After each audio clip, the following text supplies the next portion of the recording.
Quelles sont les conséquences quand je pense que je dois faire à la place de l'autre, que l'autre n'est pas capable? C'est quoi les conséquences pour toi? C'est quoi les conséquences pour l'autre? Alors les conséquences pour toi, je les détaille dans la vidéo Aimez, faites le bien et vous aurez une vie toute heureuse devant vous. Et les conséquences pour l'autre, c'est quoi? Il y a un de mes clients dernièrement qui a pu exprimer en disant ben, je me sens impotent, je me sens pas capable. Alors que son épouse, eh bien elle faisait vraiment par amour. Ce qu'elle faisait, c'était vraiment par amour. Et c'était faire à la place de l'autre, parce qu'elle aime, parce qu'elle a envie de rendre une belle vie ou de donner une belle vie à son conjoint. Et ça peut faire un choc en fait quand on entend, bah, tu sais, quand tu fais ça, moi je me sens impotent, je me sens pas capable, je me sens diminuée. Et puis ce monsieur a pu aussi dire, eh bien tu vois, euh, ça devient normal à la longue, à force de qu'on fasse pour nous, qu'on fasse pour moi, eh bien ça devient normal. Donc il y a même la gratitude qui s'efface. Hmm. Plus de gratitude. Et en fait, quand la gratitude ne s'exprime plus, qu'est-ce qui se passe d'après toi? Eh bien, de mon point de vue, il y a un éloignement qui se crée. Il y a vraiment, parce que d'un côté, la personne elle dit, mais non, d'une pipe, je fais tout pour, et puis, bah, c'est normal, enfin voilà, je suis tout le temps en train, ça se retourne un petit peu contre, finalement, contre la personne qui fait tout. Parce qu'il y a, au bout d'un moment, comme un ras-le-bol qui arrive, comme quelque chose de un peu amer en fait. Tout ce que je fais, eh bien, c'est pas reconnu par l'autre ou c'est plus reconnu. En tout cas, c'est des fois pas verbalisé puisque c'est devenu tellement normal. C'est ingrat, hein? Aimez, faites le bien et vous aurez une vie toute heureuse devant vous.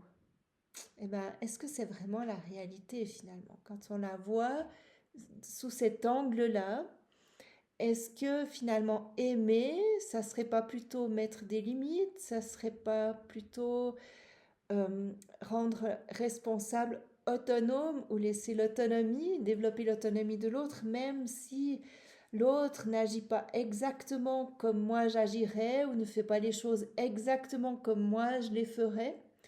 Est-ce qu'aimer, ça ne serait pas sortir du contrôle? Parce que finalement, ce contrôle, il va me peser, ça m'alourdit. C'est un petit peu comme si je traîne en permanence des boulets derrière moi. Alors, c'est quoi finalement aimer?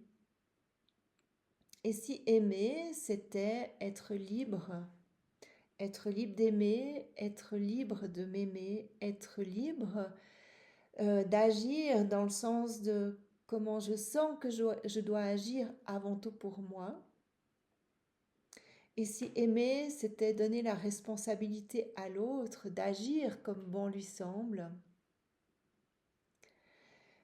Et là, à nouveau, il y a une contradiction, j'ai envie de dire, dans ce que je suis en train de dire, parce que ça va pas toujours être comme ça, parce que parfois aimer, c'est aussi taper le poing sur la table et dire là maintenant, ça c'est stop, ou là maintenant, il y a besoin que tu réalises qu'il y a quelque chose qui joue pas.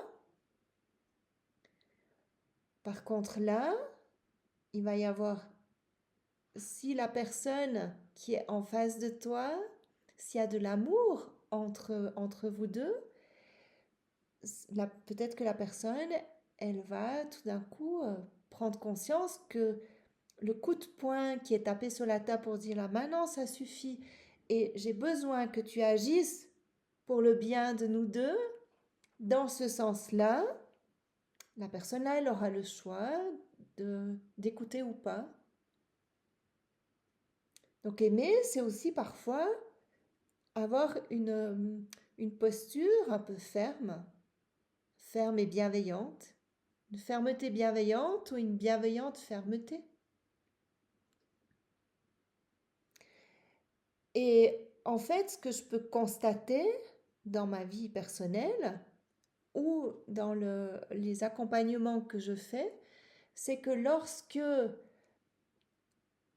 euh, les deux personnes arrivent à s'exprimer, ou quand il y a vraiment ce vase communicant de bah, je comprends pourquoi l'autre elle a tapé ou il a tapé le poing sur la table en disant maintenant ça suffit, je peux plus, c'est comme ça qu'on peut avancer.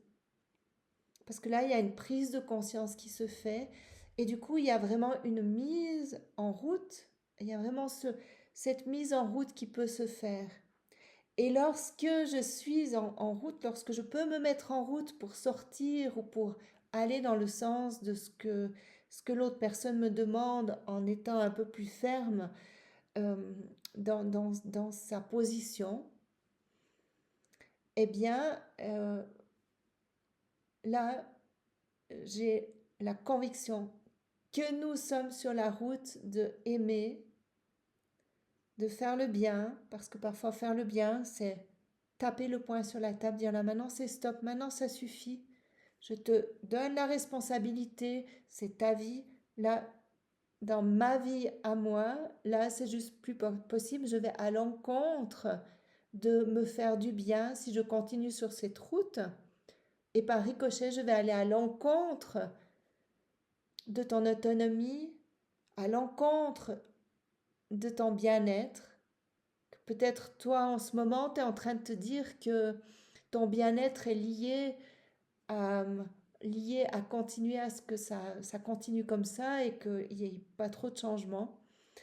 Et moi là, dans ma position, eh bien, je peux te dire que si je ne mets pas un stop dans l'engrenage l'engrenage relationnel dans lequel nous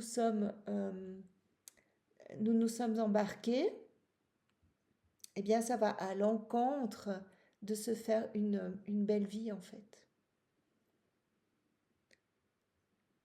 Parce que là, c'est un petit peu comme si cet engrenage, il y a quelque chose qui force dans cet engrenage, et on le sait, si on force sur un engrenage, eh bien, l'engrenage va se casser. Et du coup, si le petit engrenage est modifié, eh bien, ça va plus jouer dans la machine. Il y a quelque chose qui est grippé, il y a quelque chose qui va plus fonctionner.